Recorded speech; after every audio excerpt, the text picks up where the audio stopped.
प्रभाग क्रमांक 20 जो यादीचा घोळ सोलापूर महानगरपालिका निवडणूक कार्यक्रमामध्ये झालेला आहे. 45,581ची यादी आपल्याकडं प्रारूप यादी प्रसिद्ध झाली.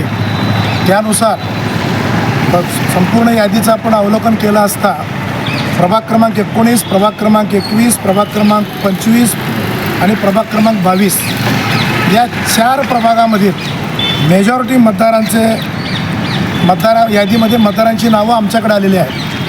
वास्तविक पाहता 2017ला प्रभाग क्रमांक 21 जो होता तो लोकसंख्या 34 ते 35 हजार होती आणि मतदारसंख्या 25,000 होती. प्रभाग क्रमांक जुना जो 20 होता त्याही ठिकाणी 22 ते 23 हजारचा मतदार होता. त्या ठिकाणचे 15,000 मतं हे 21ला ट्रान्सफर केलेले आहेत. आमच्याकडचे साधारणतः 15,000 मतं हे 21ला ट्रान्सफर केलेले आहेत. असं असताना प्रभाग क्रमांक चालू 2026 आता 25-26ला हा फक्त 35,000चाच व्हायला पाहिजे नियमानुसार.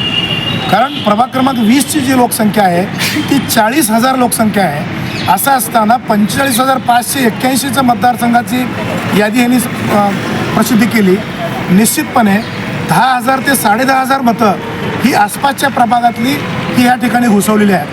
जे सरळ एक प्रकारे या ठिकाणी लढणाऱ्या उमेदवारावर सरळ प्रकारचा अन्याय आहे. जेणेकरून विशिष्ट समाजाला या ठिकाणी फायदा झाला पाहिजे आणि या ठिकाणी लढणाऱ्या कार्यकर्त्याला त्याचा धोका झाला पाहिजे.